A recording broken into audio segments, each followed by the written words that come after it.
Thiruvallamala village office കെട്ടിടം ശോചനീയാവസ്ഥയിൽ. ഏത് നിമിഷവും തകർന്നു വീഴാറായ കെട്ടിടത്തിലേക്ക് വിവിധ സേവനങ്ങൾക്കായി ആളുകൾ എത്തുന്നത് ഭയത്തോടെ. കെട്ടിടവും പരിസരവും ശോച്യാവസ്ഥയിലായതാണ് കാരണം. കാലപ്പഴക്കം ചെന്ന തിരുവല്ലാമല വില്ലേജ് ഓഫീസ് കെട്ടിടം പുതുക്കി പണിയണമെന്ന ആവശ്യം ശക്തമാണ്. കെട്ടിടത്തിന്റെ പല ഭാഗങ്ങളും അതീവ ശോചനീയാവസ്ഥയിലാണ്. കെട്ടിടത്തിന്റെ മേൽക്കൂരയിലെ പല ഭാഗങ്ങളിലും ചിതലരിച്ച നിലയിലാണ്.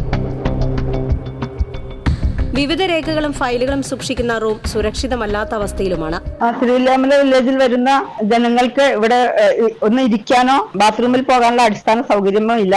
ജീവനക്കാർക്ക് വളരെയധികം പേടിച്ചിട്ടാണ് അവർ സത്യം പറഞ്ഞാൽ ഇവിടെ ഇരിക്കുന്നത്. വില്ലേജ് ഓഫീസിനകത്തെ സീലിംഗ് പല ഭാഗത്തും അടർന്നുപോയിട്ടുണ്ട്. വില്ലേജ് ഓഫീസിന്റെ പുറംഭാഗത്ത് ഉപയോഗശൂന്യമായ സാധന സാമഗ്രികൾ കൂട്ടിയിട്ടിരിക്കുന്നത് മൂലം ഇഴജന്തുക്കൾ വന്നുകൂടാനുള്ള സാധ്യതയും ഏറെയാണ്.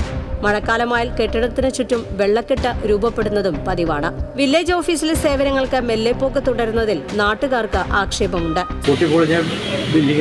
അവിടെയും ഇവിടെയും ചുമര് പൊളിഞ്ഞിട്ടും സീലിംഗ് കടന്നു വീണിട്ടും വെള്ളം കെട്ടി നിന്നിട്ടും മനുഷ്യന്മാർക്ക് വരാൻ പറ്റാത്തൊരു സാഹചര്യമാണ് ഇതിൻ്റെ ഉള്ളിൽ കാണുന്നത്. മനുഷ്യന്മാർക്ക് സൗകര്യപ്രദമായിട്ടുള്ള സൗകര്യങ്ങൾ വേണം, ഇതിൻ്റെ ഉള്ളിൽ കയറാൻ തോന്നും.